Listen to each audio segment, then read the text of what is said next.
mulai devotion pagi ini sebelum kita akan memulai pembelajaran kita. Ya, sebelum kita mendengar firman Tuhan, kita akan bernyanyi satu pujian, Bapakku datang padamu. Sama-sama ya, kita nyanyi. Anak-anak di rumah sudah di sini sama Miss Kristi, kita akan pujikan pagi ini.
Selamat pagi anak-anakku semuanya.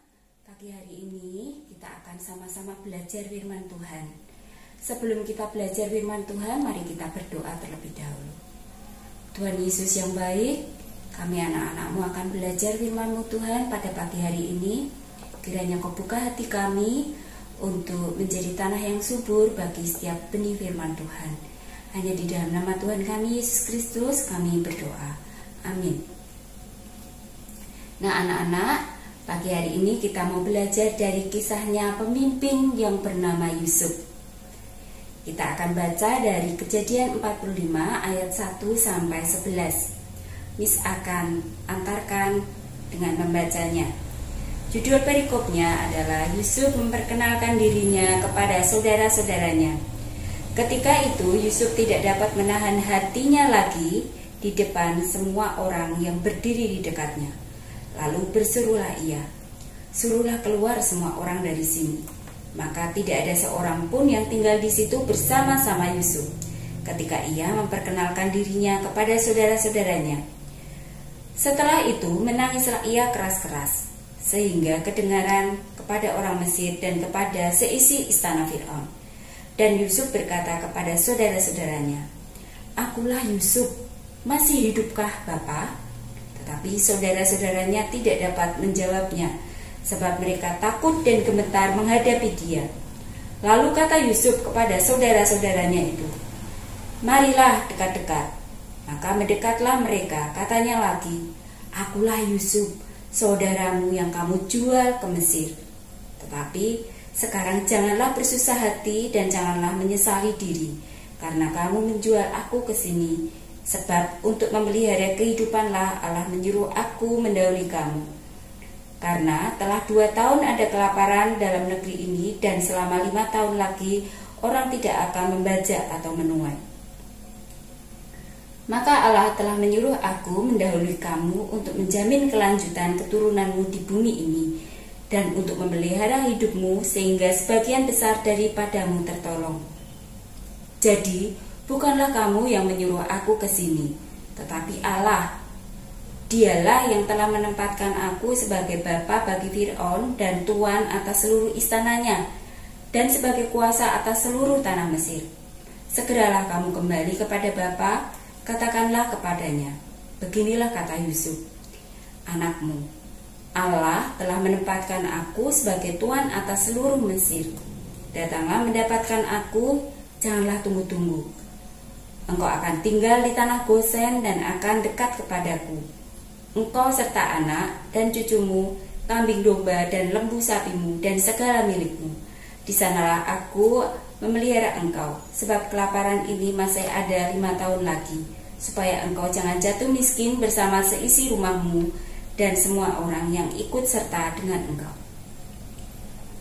Nah, anak-anak, pada firman Tuhan tadi dikatakan bagaimana sikap Yusuf ketika dia berjumpa lagi dengan saudara-saudaranya yang pernah membencinya, yang pernah menjualnya, sehingga dia jatuh pada penderitaan demi penderitaan.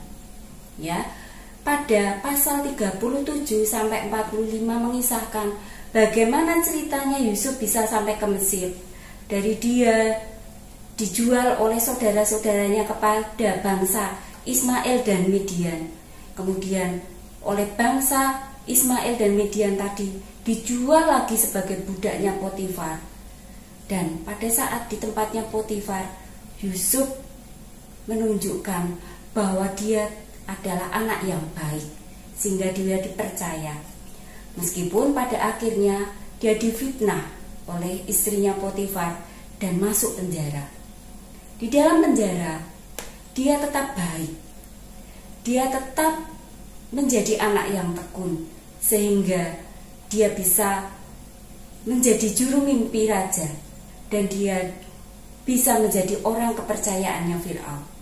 Itu karena dia adalah anak yang tekun, anak yang baik. Ya anak-anak, kita akan baca dari ayat emasnya di Yeremia 29 ayat 11.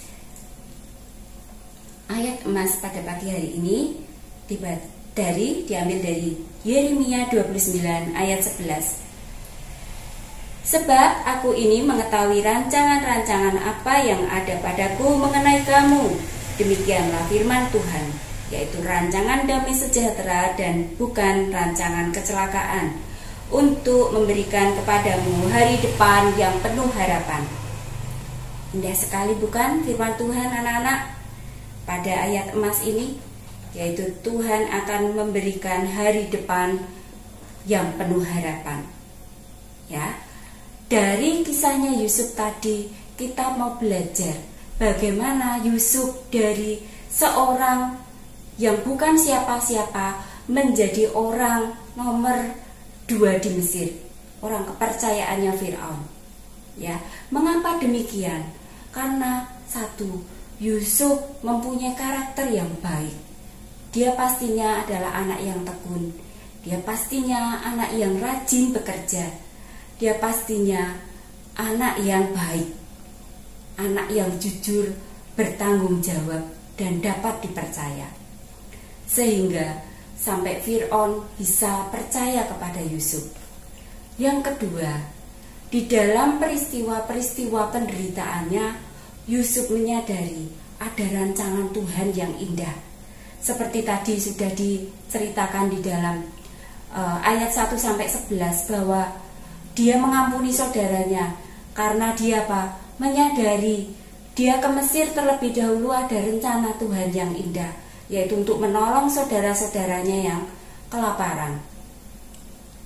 Ya anak-anak, yang ketiga yaitu Yusuf menjaga kualitas hidupnya tetap kudus dan berkenan kepada Allah. Itulah anak-anak, mengapa Yusuf bisa menjadi orang yang dipercaya di Mesir. Kita tentunya ingin sekali mencontoh dari tokoh ini. Bagaimana?